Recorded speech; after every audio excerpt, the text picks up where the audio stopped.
There is a beam of oak in the roof of a European church, and we can tell you the exact year the tree it came from stopped growing. Not the century, not roughly, the year it died, 1,200 years ago. How do you read a date out of something that can't tell you one? A dead tree, a cold rock, a grain of sand.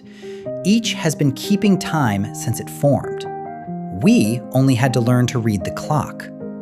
A clock is only ever two things, something that changes at a steady rate, and a moment you can call zero. A tree solves both without trying. Every year it lays down one ring, fat in a wet year, thin in a drought. Count the rings and you count the years. The bark is now, the center is the beginning. The man who turned that into a science wasn't even looking for a calendar. Andrew Douglas was an astronomer. In the early 1900s, he went to Arizona, convinced that tree rings might hold a record of the sun, of sunspots, written into wood. The sunspots never quite showed up, but he noticed something else. Trees of the same age, in the same climate, share the same run of fat and thin years, the same barcode. So you overlap a living tree with an older dead beam where their patterns match and step backward in time, tree by tree. By 1929, Douglas had a continuous calendar of rings reaching back to the year 1260. Wood had become a clock you could read to the year. But wood rots. Push far enough back and the rings run out. So you change what you count, not rings, atoms. High above you, cosmic rays are constantly striking the air, turning ordinary nitrogen into a rare radioactive kind of carbon, carbon-14. Plants breathe it in. You eat the plants. While you're alive, you're topped up with it at the same faint level as the air. The moment you die, the topping up stops, and the carbon-14 already in you begins to fade. Half of it gone every 5,700 years, like a battery with no way to recharge. So you measure what's left, and you read how long ago the dying happened. Willard Libby proved it in 1949, and it reaches back nearly 50,000 years. There was just one problem. Libby assumed the amount of carbon-14 in the air had always been destiny. It hadn't. The dates drifted, sometimes by centuries. The fix is almost too neat. To correct the atom clock, you check it against the ring clock, real years counted in wood.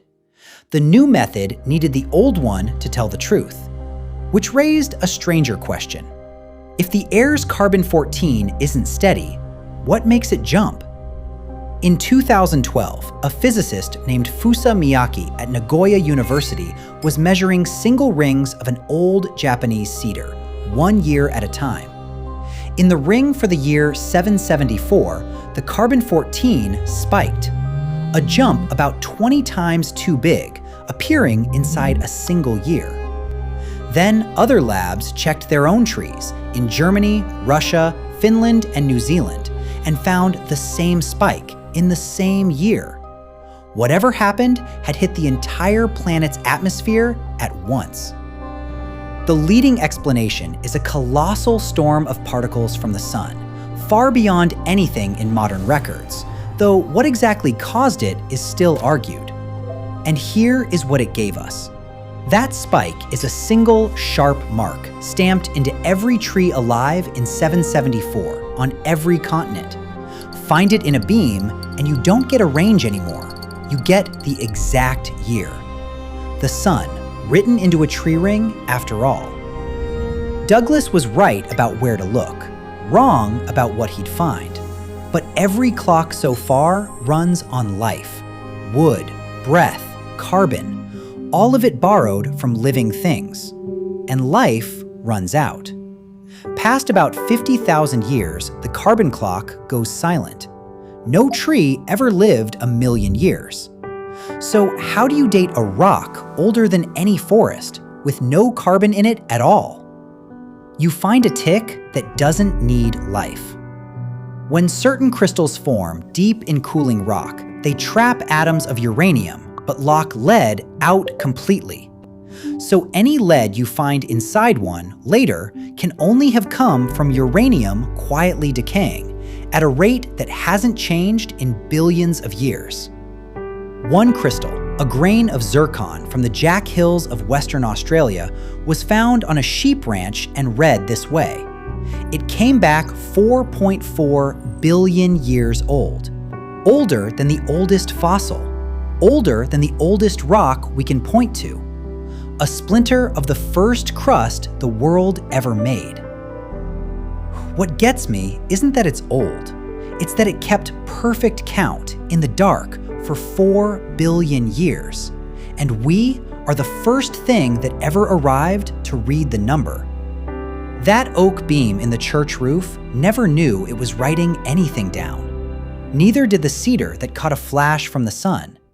Neither did the crystal, counting out the age of the world before there was anyone to count. We didn't build these clocks. They were already running. We just, very lately, learned to read the time.